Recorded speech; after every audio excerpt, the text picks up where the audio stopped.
Olá pessoal, então vamos seguir para mais um vídeo dessa sequência, né, dessa parte de introdução à citologia. Essa parte é bem tranquila, eu vou estar falando sobre as especializações que existem na membrana plasmática, né? Então a gente falou do envoltório celular, que é a membrana, só que além da membrana pode ter outras coisas externas à célula, que são especializações.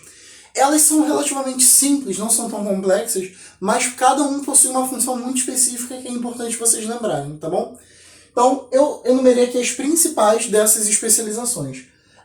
As microvilosidades são um exemplo de especialização, e as microvilosidades são o quê? São dobras na membrana, né? Essa membrana ela começa a fazer várias voltinhas, várias dobrinhas, como representado aqui, e essas dobrinhas elas fazem o quê? Elas aumentam a superfície de contato.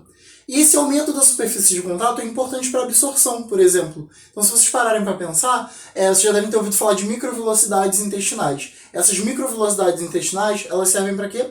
Elas servem para justamente aumentar a superfície de contato ali do corpo, do organismo, das células ali que compõem, com o meio ali, o ambiente e os substratos, os componentes que estão ali no meio. Então, a função dela é aumentar essa superfície de contato para facilitar o processo de absorção, por exemplo.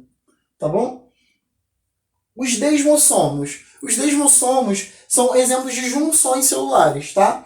Mas eles estão aqui porque eles também são apêndices, né? Também são especializações. E eles estão geralmente entre uma célula e outra, por isso são chamados de junções celulares, né? Então eles vão servir para formar tecido. Então lembra que o tecido ele é formado pela união de células? Então aqui quando eu uno essas células eu posso formar tecidos. Ele tem uma estrutura bem característica, né? Que é formada por 3 componentes, tá? Então, primeiro é essa placa, que a gente chama de placa citoplasmática, né? Que é essa voltinha aqui, que está representada aqui e aqui, tá? Essa placa citoplasmática é constituída pelas proteínas placoglobinas e desmoplaquinas, tá? Essas placoglobinas e desmoplaquinas, elas vão estar se aderindo ali na membrana, né? Vão estar posicionadas na membrana de cada uma dessas células, e a partir dessa placa, eita, hoje está difícil, hein? A partir dessa placa que saem essas ramificaçõezinhas aqui. Estão vendo? Que vão unir essas duas células. Essa ramificaçãozinha aqui são proteínas chamadas de proteínas caderinas. Caderinas é um conjunto é uma classe de proteínas muito extensa. Os exemplos de caderinas que participam desse processo de união são as desmogleínas e as desmocolinas, tá bom? Então essas vão estar ali se expressando, né, sendo liberadas a partir da placa para unir uma a outra, uma célula a outra. E aqui já dentro da célula você tem expressões também, ramificações dessa placa. Então a placa ela libera ramificações para fora da célula e para dentro. Essa ramificação para fora é para juntar uma célula a outra, e essa ramificação para dentro é para aderi-la melhor à própria célula, entendeu? Essa ramificação para dentro são componentes do citoesqueleto que vocês vão entender na próxima aula, que são os filamentos intermediários, tá bom? Então, essa é a estrutura de um desmossomo. Qual é a função dele? É a união lateral entre as células, tá? Então, ele vai unir as células lateralmente para formar os tecidos. Vindo para cá, nós temos as interdigitações, que as interdigitações são nada mais do que esses espaços, essas dobras, essas alterações morfológicas que existem na superfície das células, tá? Entre uma célula e outra. E isso acontece para quê? Aumentar a coesão entre essas células, né? Aumentar também um pouco dessa superfície de contato. E isso vai ser importante para facilitar a passagem de nutrientes. Então, quando você altera um pouco, você modifica um pouco essa estrutura ali, você facilita que alguns nutrientes passem por ali, tá bom?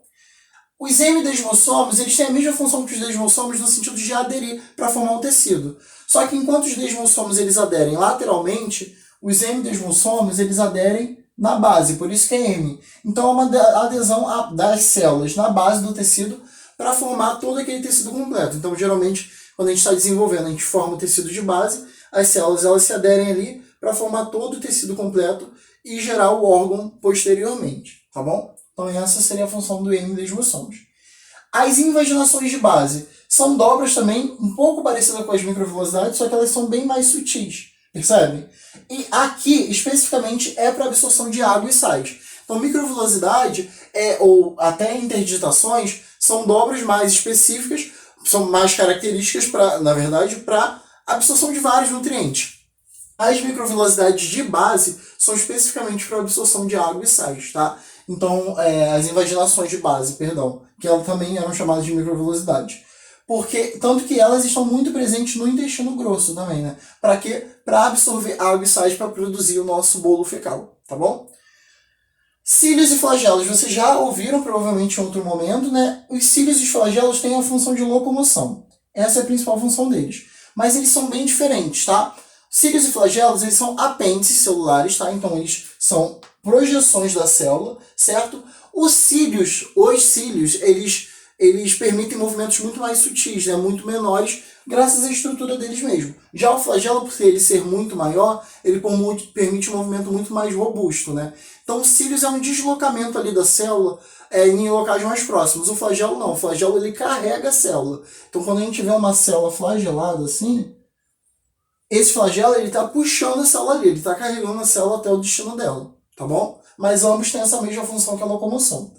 Já os estereocílios, apesar de terem um nome bem parecido com os cílios, eles não têm função de locomoção. E lembrem disso que isso já caiu no vestibular, tá? Função de estereocílios, a pessoa marcou locomoção porque lembrou de cílios. Mas estereocílios é uma coisa e cílios é outra, tá bom? Os estereocílios são projeções também que podem lembrar um pouco dos cílios, mas eles não são. São projeções muito mais intensas, muito mais características, muito maiores que os cílios e não têm função de locomoção. Nesse caso, elas têm função de absorção. Esses estereocílios estão muito presentes no nosso tecido epitelial, para absorção de base, né? Absorção mais relacionado a nossas camadas mais superiores da pele, tá bom? Então essas são as especializações de membrana. Não tem muito mistério, né? Não tem muito o que falar, mas tem mais um componente que pode estar externo à membrana que eu quero falar com vocês, tá bom? Então o próximo vídeo vai ser para falar desse componente específico e de algumas outras características importantes.